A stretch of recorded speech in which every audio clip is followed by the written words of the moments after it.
नमस्कार, बहुत स्वागत आप सभी को और आपके साथ मैं हूं कीर्ति दीक्षित। वक्त हो चला है मूक बधिरों के लिए समाचार का। कोरोना वायरस के दैनिक मामलों में कल हुई बढ़ोतरी के बाद आज फिर मामलों में गिरावट दर्ज की गई।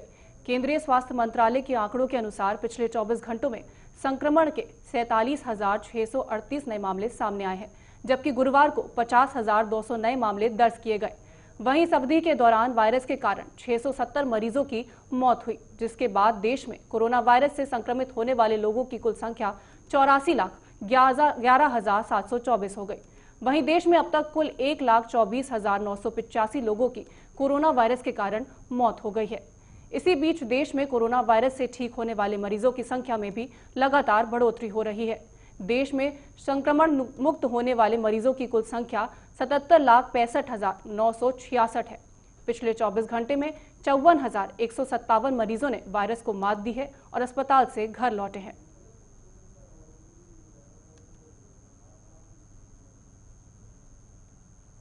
दिल्ली सरकार ने कोरोना के मद्देनजर सरकारी अस्पतालों में बेड की संख्या को बढ़ाने का फैसला किया है।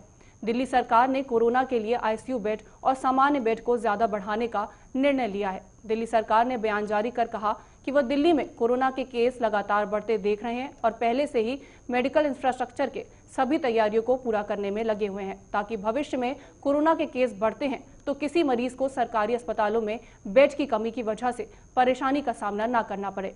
दिल्ली सरकार ने कोरोना के बढ़ते केस पर लगाम लगाने के लिए जांच का दायरा बढ़ाने का भी निर्णय लिया है। दिल्ली के सभी भीड़भाड़ वाले इलाकों और मार्केट एरिया में कोरोना की जांच के लिए अभियान चलाया जाएगा। इसके लिए सभी भीड़भाड़ वाले इलाकों और मार्केट एरिया में मोबाइल वैन तैनात की जाएगी। मोबाइल वैन पर जाकर कोई भी व्यक्ति कोविड जांच करा सकता है।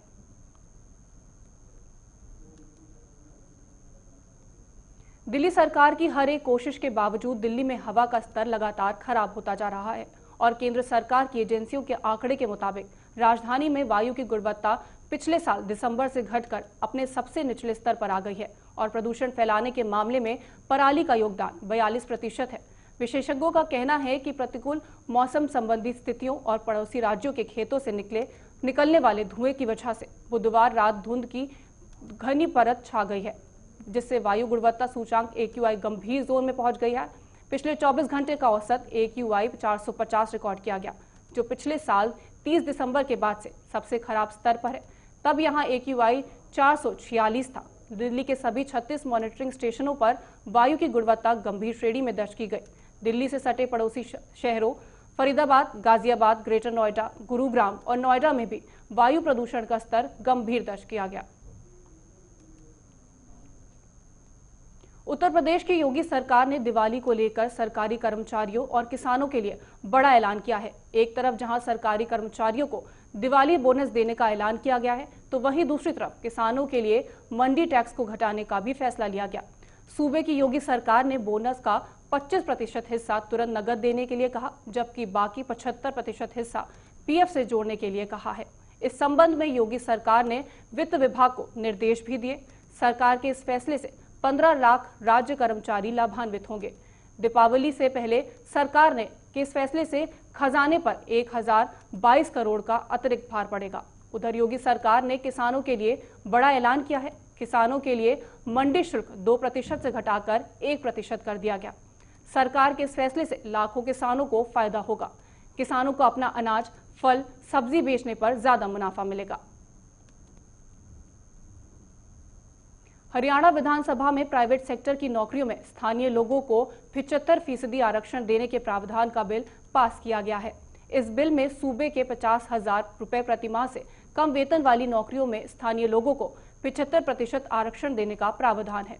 ये बिल राज्य में स्थित निजी कंपनियां, सोसाइटीज, ट्रस्ट और पार्टनरशिप फर्मों पर लागू होगा। इस बिल पर राज्यपाल की मंजूरी मिलनी बाकी है, जिसके बाद ये कानून में तब्दील हो जाएगा। बिल में योग्य लोगों की कमी होने पर स्थानीय लोगों को प्रशिक्षण देने का भी प्रावधान है। हरियाणा के उप मुख्यमंत्री दुष्यंत चौटाला ने विधानसभा में यह बिल पास किया। सदन की ओर से विधेयक पारित किए जाने के बाद चौटाला ने कहा कि लाखों युवाओं से किया गया वादा अब पूरा हो चुका है। बता दें कि दुष्यंत चौटाला ने हरियाणा विधानसभा चुनाव में स्थानीय युवकों को प्राइवेट नौकरियों में आरक्षण देने संबंधी वादा किया था।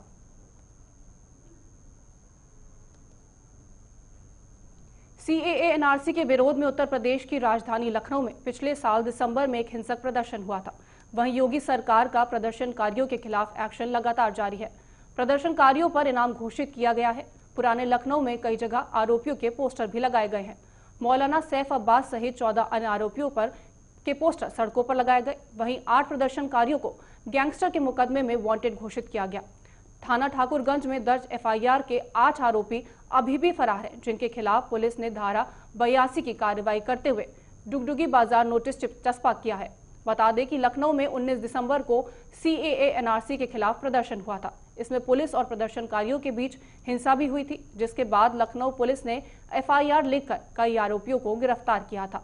हिंसा में शामिल लोगों के पोस्टर भी चौराहे पर लगाए गए थे। मध्य प्रदेश सरकार ने दिवाली पर देवी देवताओं की तस्वीर वाले पटाखों पर बैन लगाने का आदेश कर दिया है।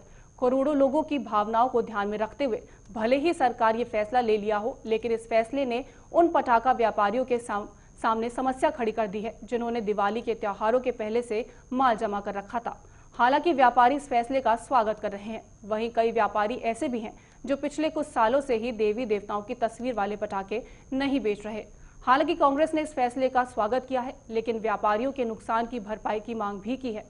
मध्य प्रदेश के मुख्यमंत्री शिवराज सिंह चौहान के ऐलान के साथ ही तय हो गया कि दिवाली पर मध्य प्रदेश में देवी देवताओं की तस्वीर लगे पटाखे ना तो देख सकेंगे और ना ही फोड़ सकेंगे।